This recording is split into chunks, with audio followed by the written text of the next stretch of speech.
Yang mriki kawula tasih pemula badhe tanglet masalah dalam perihal amit sewu nggih, tiyang ten WC. Ngapunten radi jarak teng WC. nggih. Nggih.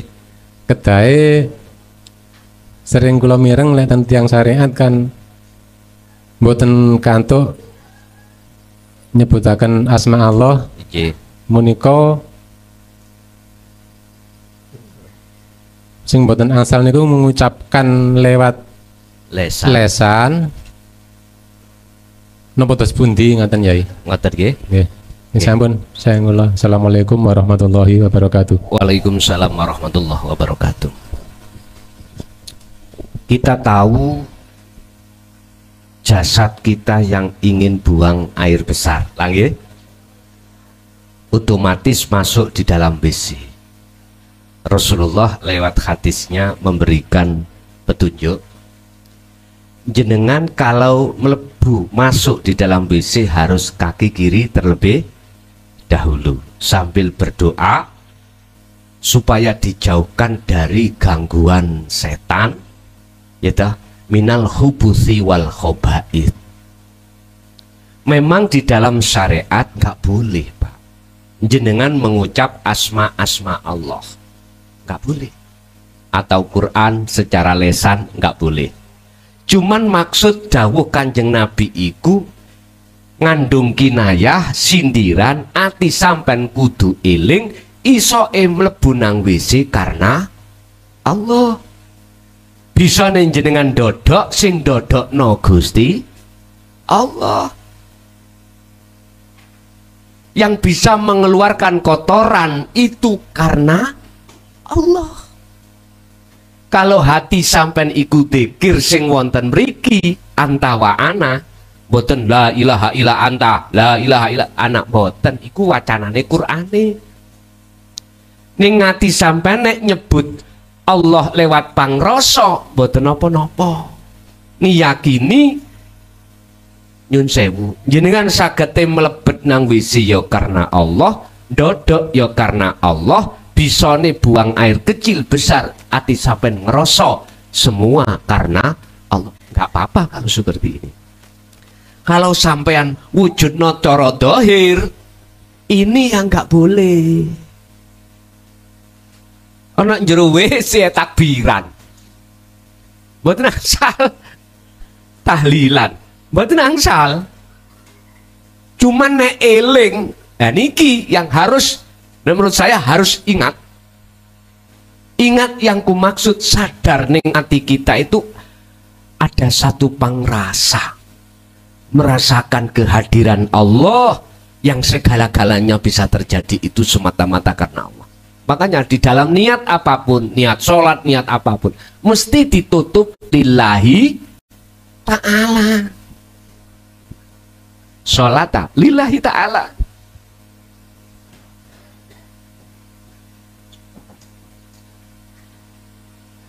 Cuman banyak yang tidak mengerti. Kebanyakan itu yang mengerti diucap lillahi ta'ala. Padahal maksudnya ning ati sampean wajib ono pangrasa pangiman. Bisanya terjadi semuanya dalam sholat iku semata-mata hanya karena insune Allah di dalam diri jenengan. Itulah Pak. Makanya ketika muadzin membaca hayya 'alas shalah, jenengan menirukan hayya 'alas shalah? Boten. Jawabe la haula wala quwata illa billah. Bisanya terjadi itu sumbernya aktivitas sholat datangnya dari Allah. Iman kudu masuk di situ Pak. Inilah yang dimaksud lillahi ta'ala.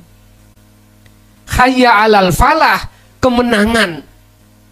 Jenengan iki waktu sholat tidak dimasuki oleh nafsu sebab jenengan menjaga dengan dzikir. Kemenangan sampai bisa bertemu Allah itu juga karena Allah. Harus di situ. Kecuali kalau mulai Allahu Akbar, asyhadu alla ilaha illallah, jenengan menirukan.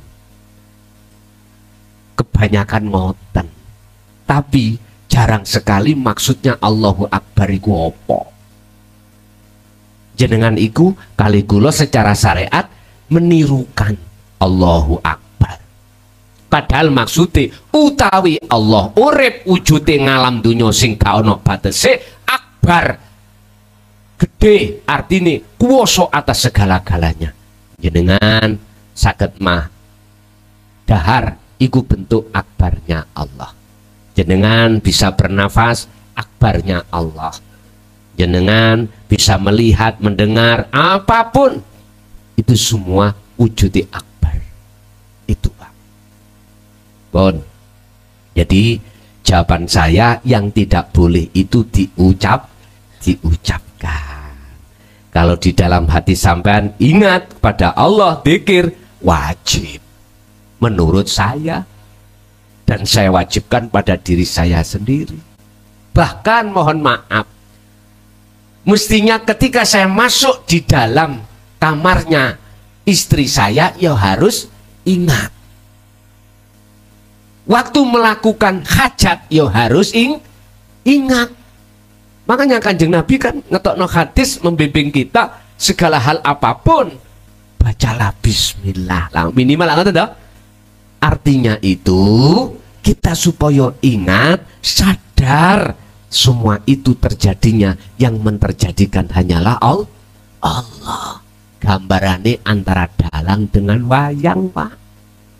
Wayang itu ora sok gerak, Petruk ya ora iso krungu, ora iso ngomong. Sing ngomong ku Pak Dalangi, bukan Pitruk. Itu loh gambaran asline mudah jenengan serap yen sejatine gerak apa yang terjadi pada makhluk sebetulnya itu sing duweni gerak iku Allah. Ngoten Pak. Kita didorong oleh nafsu kita supaya ngaku ya ini loh Pak. Sumbere jenengan kali kula akhire ning ati ono hasud, ono riya, ono takabur ada di situ. Ada di situ. Oke, lanjut.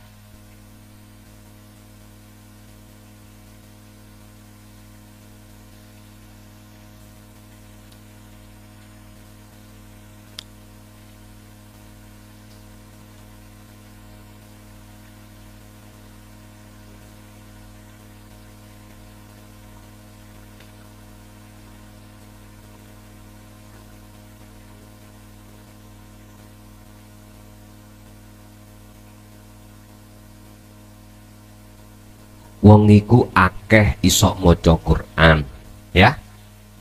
Bahkan apal Quran sak Quran. Mung setitik banget ngerti maksud setiap wahyu Allah itu.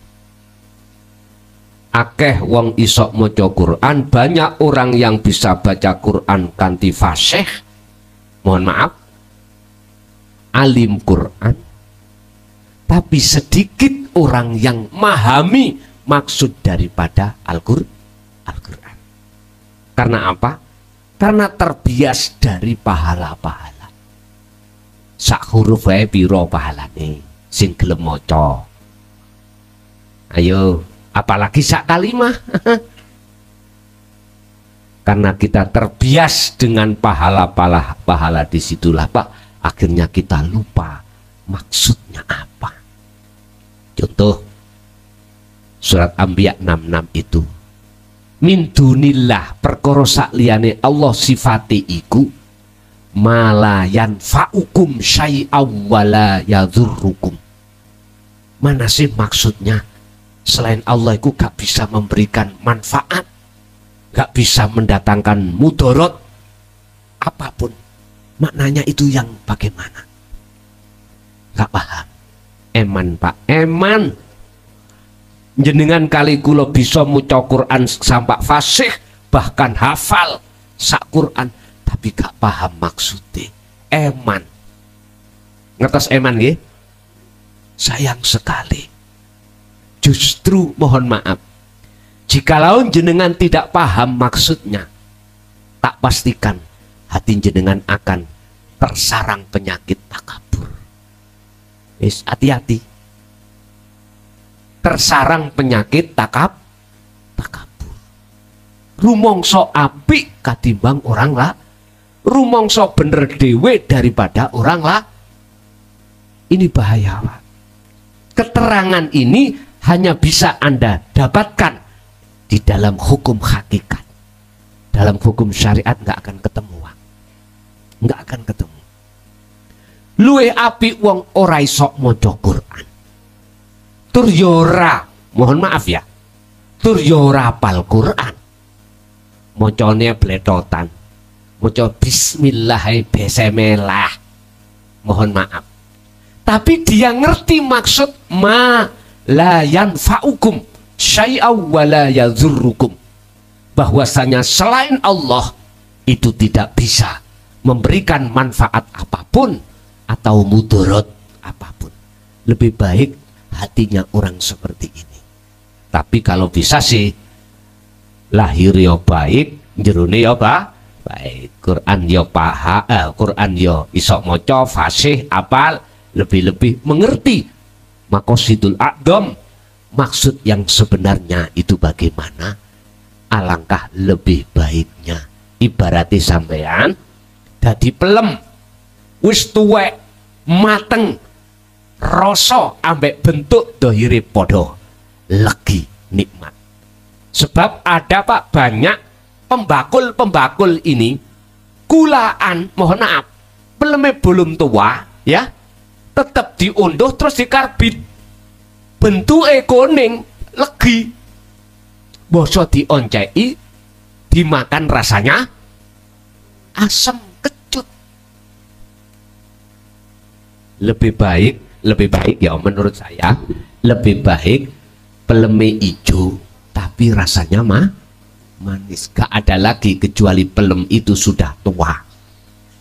Sudah tua.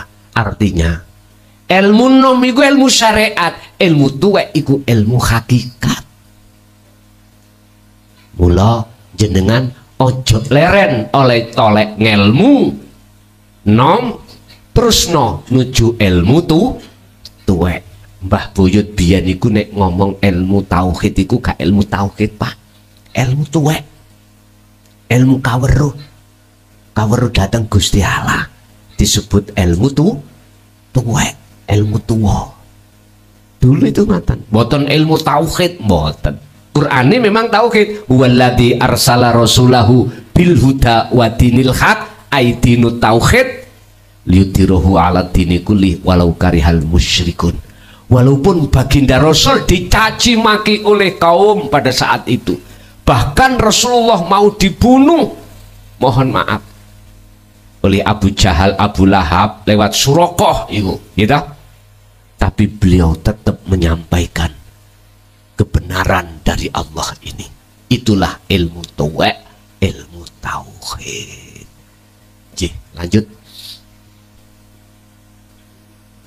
Masih ada? Monggo. Mikih amen paringno. Amen tele tengah mriku. Assalamualaikum warahmatullahi wabarakatuh. Waalaikumsalam warahmatullahi wabarakatuh. Ngapunten Yai nderek tanglet. Niki tentang mengenal Allah atau mengenal Tuhan nggih. Nggih. Ngapunten saderenge kan kula nate merantau di suatu wilayah tepatnya di Papua itu. Nggih. Di situ kan minoritas Muslim itu bisa dibilang kaum minoritas nggih. Saya pernah di suatu pulau. Kalau sekarang mungkin di sini enak ada internet, ada apa, jadi kita bisa belajar tentang agama itu lewat internet, lewat apa media massa lah ya. Itu di suatu pulau itu saya pernah jumpai itu di situ mereka itu bisa dibilang nggak mengenal Tuhan, nggak mengenal Tuhan lah, nggak mengenal Allah ya. Tapi di situ saya menemukan salah satu warga itu apa ya, tingkah lakunya itu seperti orang yang mengenal Tuhan gitu loh. Terus kira-kira seumpamanya beliau itu meninggal, apa bisa dibilang meninggalnya itu husnul khotimah atau masih bisa tertolong gitu ya? Nggih. Sampun nggih. Nggih, cekap nggih, ngapunten. Assalamualaikum warahmatullahi wabarakatuh. Waalaikumsalam warahmatullahi wabarakatuh. Wahyu Allah itu ada yang tersurat, ada yang tercipta. Di dalam surat, di dalam ayat yang tersurat atau ayat yang tercipta, itu ada yang tersirat, Pak. Mohon maaf, secara tersurat beliau nggak pernah belajar Quran, nggak pernah belajar ilmu fikih. Karena apa? Nggak ada ulama atau nggak ada orang yang mengajarkan tentang syariat. Akhirnya kita menganggap dia kayaknya nggak bertuhan. Lah ngeten nggih. Tapi mohon maaf, Allah menyampaikan ayat yang tersirat itu lewat yang tercipta, alam. Beliau aku yakin belajarnya lewat alam. Mencari sejatine urip iku lewat alam. Nyun sewu. Contoh, ono pohon, ya. Pohon itu beliau pelajari. Kok iso yo ngetokno apel buah iki sebabnya apa? Diruntut, Pak. Oh, sebabnya wite iku seger. Apa wite kok seger? Diruntut. Oh, krana wite mancep nangone tanah sing subur. Ya dibanyoni, dapat nutrisi pohone kuwi mau, akhirnya muncul buah. Dia langsung melakukan iman atau rasa terhadap urip yang menjaga di situ, yang melakukan di situ. Akhirnya syariate wong nyun sewu, orang seperti itu kadang-kadang wit iku didewakno. Lah ngoten nggih. Disembah-sembah, kadang-kadang diklambeni, diseweki, ngoten lho. Lah, kita tidak tahu kalau ruhaninya beliau itu sambung menyang urip di Kristus lewat pelajaran di situ. Dan beliau belajar di situ lewat kakek-kakeknya dulu. Aku yakin seperti itu. Cuman versinya beda dengan kita. Kita lewat ayat yang tertulis, yang disebut Al-Qur'anul Karim. Di situ, Pak. Kalau pandangan saya, jikalau dia itu sudah sambung rasa terhadap gesang, apapun bahasanya gak gesang, misalnya apa bahasanya, namanya Tuhan itu jenenge tidak Allah misalkan, saya yakin husnul khotimah. Pak nyun sewu, barometer wong husnul khotimah itu dijawab di dalam surah Al-An'am ayat 79.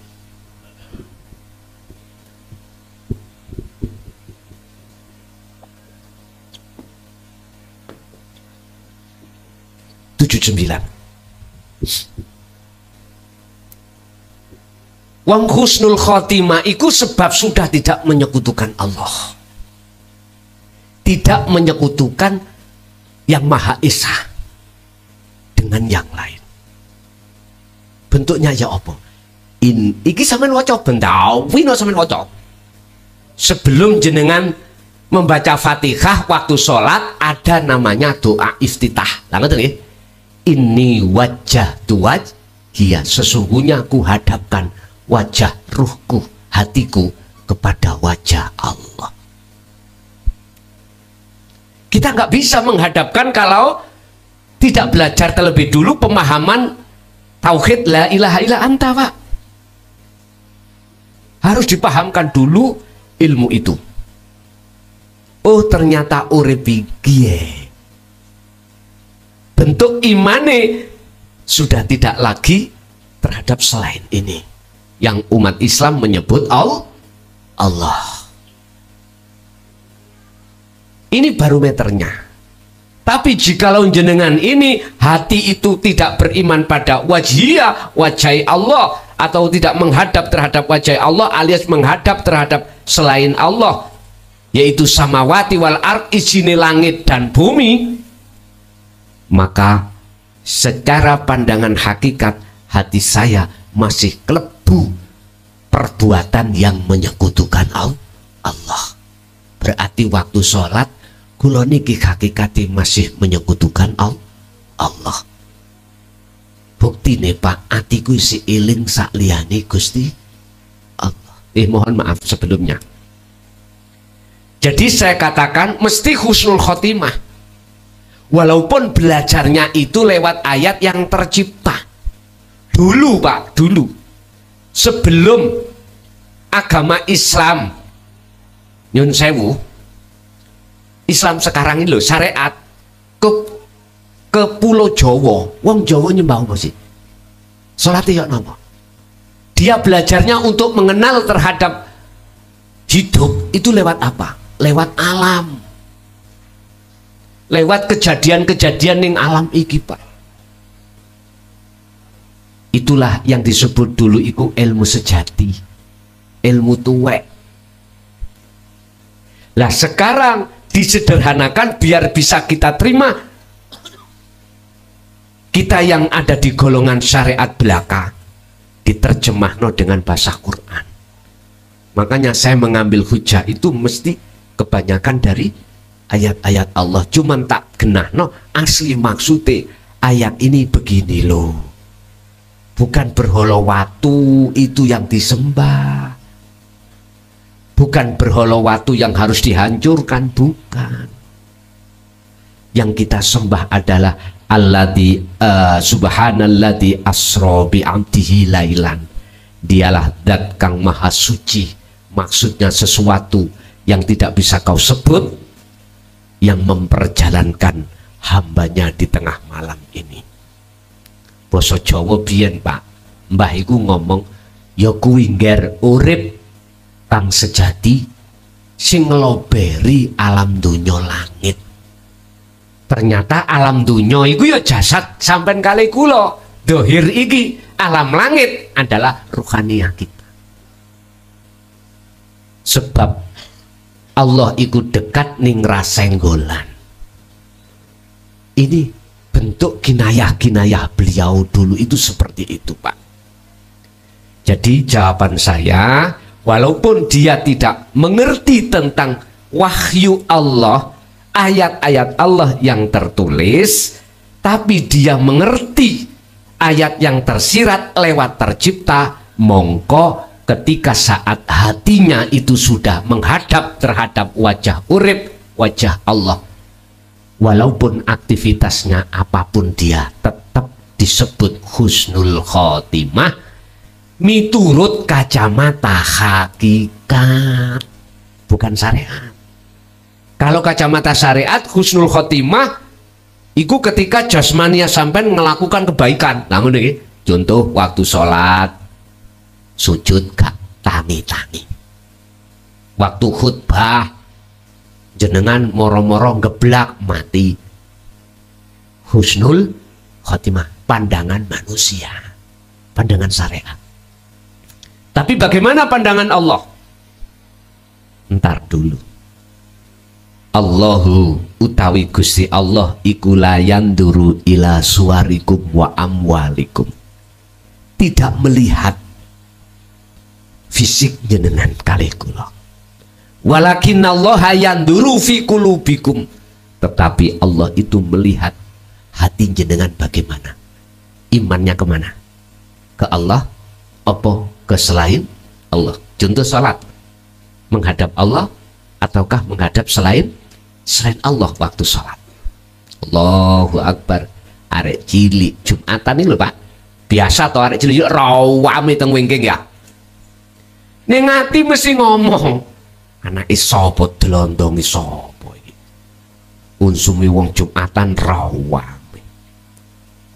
Nang ati ku muri-muri ngoten. Akhirnya habis salam diumumno. Le, kowe nek niat Jumatan ojo rame neng kene. Gak usah Jumatan mrimben. Kono. Akhirnya anak-anak kita gak sobo masjid waktu Jumatan, sobo gerdu, main teplek. Nyun sewu, jarno ae Pak.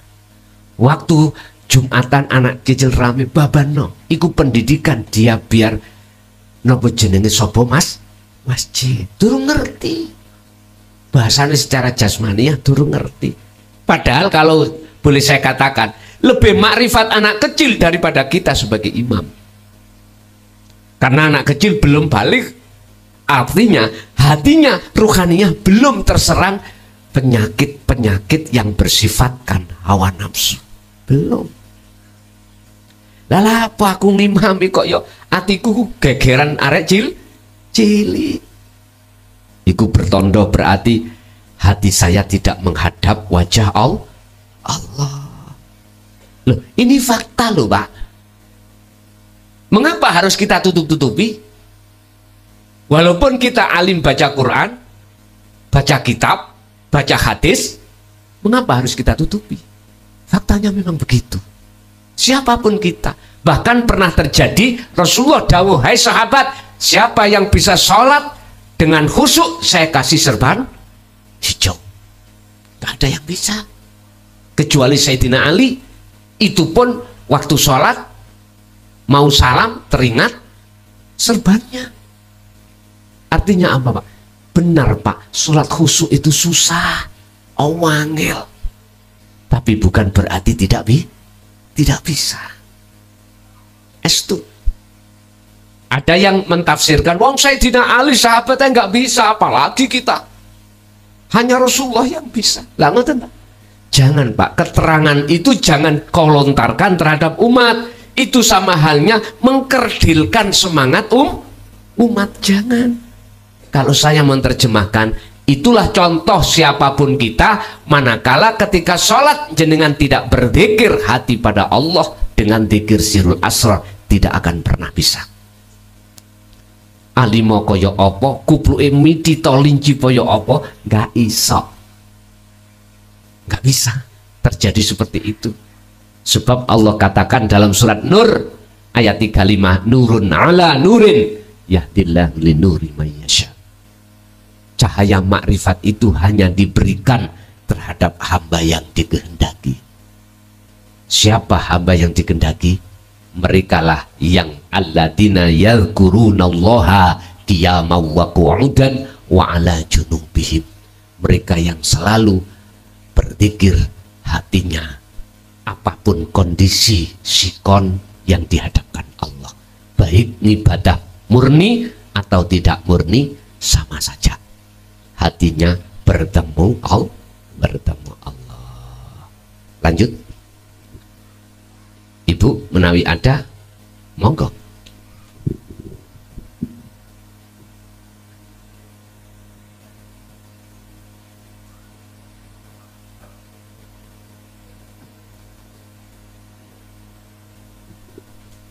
Sampun cukup? Masih ada, Bapak? Cukup nih? Pun intinya ngeten, niki sasi Muharram, Pak. Tolong sadurunge tanggal 10 ngajeng.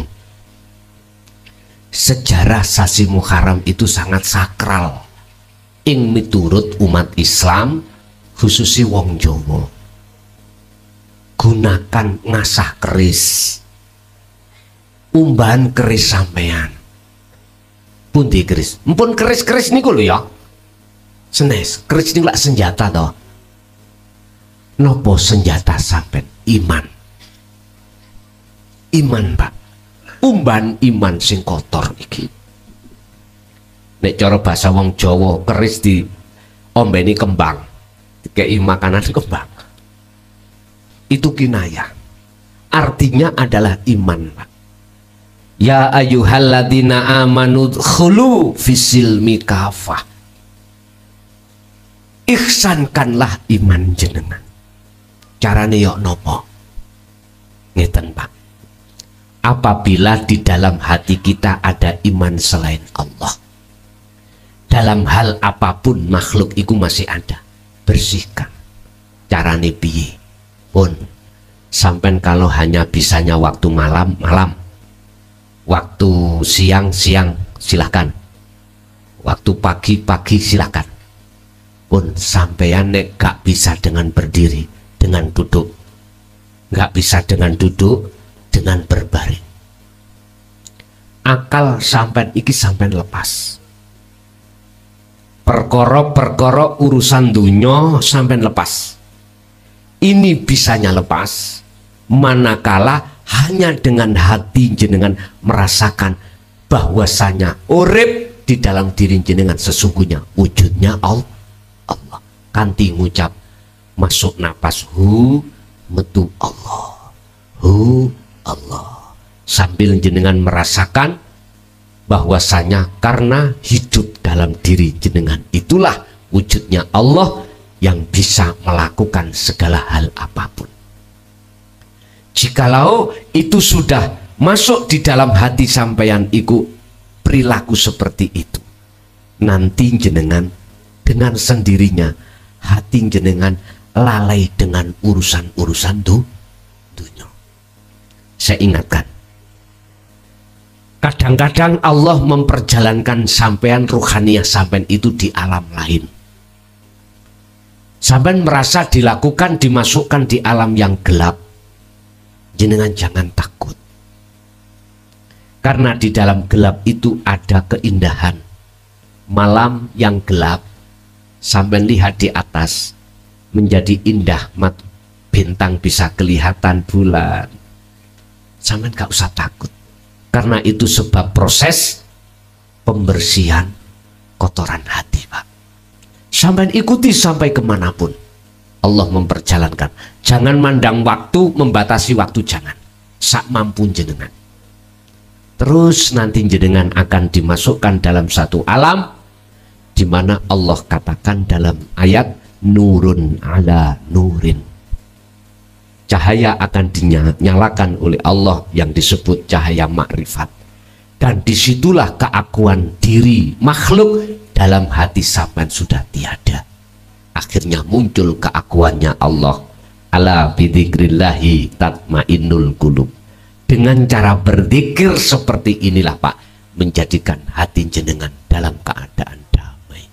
Disitulah sumber barokah, disitulah sumber manfaat, disitulah sumber syafaat, dan disitulah sumber pertolongan. Ini akan diberikan terhadap hamba ketika saat di dunia, wa anibu ila rabbikum wa aslimu lahu, yaitu hamba yang mau kembali kepada Allah. Sebetulnya Muharram itu nyuceni ngubah keris, jenenge keris iku iman. Ben gak ono iman selain Gusti Allah. Entah sampai 3 hari, entah sampai 7 hari, entah sampai iki 1 hari. Sekarang sudah tanggal 2 Muharram. Berarti tinggal 8 hari. Detik-detik di tanggal 10. Gak bisa siang, yo malam. Gak bisa malam, yo siang. Sak kerso jenengan.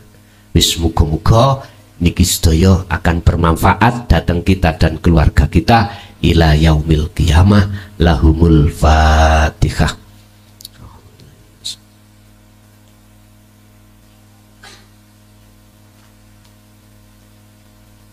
Bapak Ibu hadirin, mulai awal sampai akhir bila mana ada kalimah yang kurang berkenan di hati jenengan, saya pribadi saya nyuwun maaf, mohon maaf yang sebesar-besarnya. Akhirul kalam, hadanallahu wa iyyakum wal afa minkum. Assalamualaikum warahmatullahi wabarakatuh.